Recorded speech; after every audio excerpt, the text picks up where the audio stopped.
Before they were legends, the Beatles had a secret drink in Hamburg, and it wasn't beer. In the early 1960s, the Beatles weren't famous. They were four broke kids playing endless sets in Hamburg's grungy clubs. Places like the Indra, the Kaiser Keller, and the Star Club. Imagine playing 8 hours a night, fueled by nothing but cigarettes, cheap food, and whatever drink could keep you awake. Most bands downed beer. But the Beatles, their drink of choice was something different. A mix called Kirsch Cola. That's cherry schnapps poured into Coca-Cola. Sweet, fizzy, cheap, and strong enough to give them a kick. Some people called it Kirsch Feuer, cherry fire.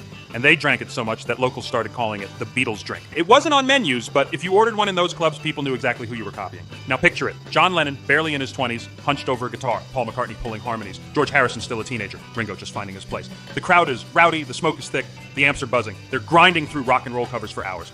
Wired on caffeine, the occasional pill, and that cheap cherry Coke cocktail. It wasn't glamorous. It wasn't the clean-cut Beatles you'd see later on TV. It was raw, loud, chaotic. And Hamburg is where they found their edge.